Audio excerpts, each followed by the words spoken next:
The sex scandal involving former Chinese Communist Party leader Zhang Gaoli and Chinese tennis star Peng Shuai has provoked an international outcry and prompted a widespread diplomatic boycott of the upcoming Beijing Winter Olympics.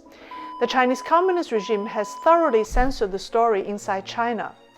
But there was another sex scandal trial in 2020 involving CCP officials that went viral recently and hasn't died down yet.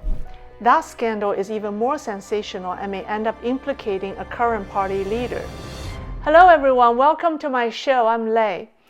Within a few days, the 2020 trial of the Red House sex slave case in Shanghai received over 600 million views in China. 600 million views means that about 60% of adults over 18 in China have seen it. Beijing quickly ordered the story to be scrubbed too. So why was that story getting so much interest? The Red House case spanned over 20 years between 2000 and 2019. Zhao Fuqiang, a rural tailor, moved to Shanghai in the 1990s and settled in Yangpu, the city's largest, most populous and developed district. He switched careers from tailoring to running 2 prostitution houses disguised as beauty salons. He maintained close relations with government officials and obtained state-owned properties at low cost. His real estate rental business included more than 1,300 addresses across 9 districts in Shanghai, and he's wealthy. In 2014, he bought a building in the center of Shanghai, next to the Yangpu district government, where he kept dozens of women captive and provided 24-hour sex services to officials and VIP guests. He put red tiles at the building's entrance and thus the name Shanghai Red House. The crimes committed against the women in the Red House were unimaginable: beatings, rape, forced egg harvesting, mental abuse, and more. What's even more despicable is that in January 2017, Zhao became the owner and producer of a law and order TV show in Shanghai called Save Shanghai. He then used the TV show to recruit young women to become his sex slaves. One victim was a young woman who was hired as an operations specialist.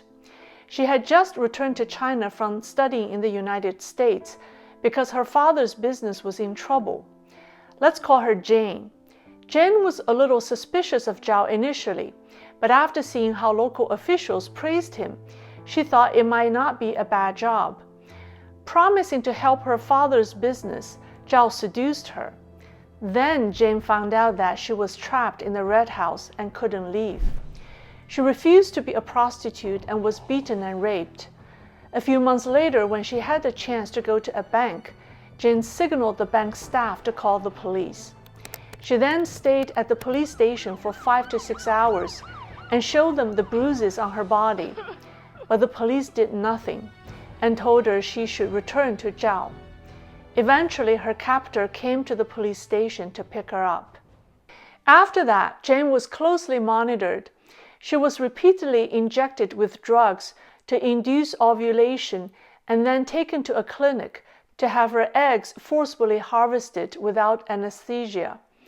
The procedure made her gravely ill and she was hospitalized for a month. This harmed her reproductive system and she could not conceive again.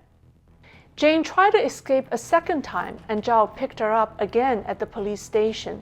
She eventually escaped from him in June 2018. Zhao found her and threatened her with nude photos and videos of her, and with the baby that resulted from her eggs having been harvested. Several other women also tried to escape from the Red House but failed. A dance teacher who went through a similar ordeal as Jane became mentally unstable. In 2018, a victim made a report to the Shanghai municipal government, but Zhao had officials protecting him. Then in 2019, while the central government's anti-corruption steering group was in Shanghai, the victim reported Zhao again and named Shanghai officials involved in the Red House. Shanghai officials alerted Zhao and tried to protect him again, but this time his crimes were finally exposed. All of this information came from a report published on January 18, 2021, in the Chinese financial magazine Caixin Weekly. The magazine interviewed victims and did a very detailed report. In December 2020, Zhao was given a suspended life sentence. 13 officials in Shanghai were given sentences from 18 months to 17 years. People in China were shocked by the crimes committed in Shanghai's largest and wealthiest city. One article that went viral in China recently was titled, "I have 6 questions about the Red House sex slave case." It perfectly summarized people's feelings. Here are the questions. 1. Why was Zhao able to illegally detain women and run a prostitution ring in Shanghai for 20 years and make at least 1 billion renminbi while the police did nothing? 2. Who were the people in his network that protected him for 20 years? 3. Who were his VIP guests who could afford the lavishly decorated Red House guarded by former military personnel? 4. Who helped him handle these women who tried to escape and report him? 5. Who were the thousands of people Zhao corrupted using these women? 6. Why were all the officials punished in the case, only junior-level officials? The answers to these 6 questions would scare the CCP leaders in Beijing out of their wits. These questions therefore had to disappear. So the article and discussions about the case are censored. Particularly the last question, why only junior officials were punished, brought up an important point. Who are the higher-ranking officials involved in this case? After the scandal broke, Shanghai's party secretary Li Qiang, who is a Xi Jinping loyalist, was reportedly shocked by the degree of corruption of the officials involved in the case. 5 days after a key CCP official in the Yangpu district was detained, Xi Jinping rushed to Shanghai on November 2, 2019, and went straight to Yangpu. It was said that Xi had to go to Shanghai to support his ally Li Qiang because the case involved people higher up in the government. The web of connections is indeed complicated. Back in March 2013, shortly after Han Zheng had become the party secretary of Shanghai, he started the Save Shanghai initiative. 4 years later, in the same month, Zhao became the producer and sponsor of the namesake TV show. Han was promoting his political achievements at a Save Shanghai themed conference in January 2017. Who is Han Zheng? He is currently a member of the Politburo Standing Committee, the CCP's highest governing body. Most interestingly, he succeeded none other than Zhang Gaoli, the very official who is accused of having sexually abused Peng Shuai.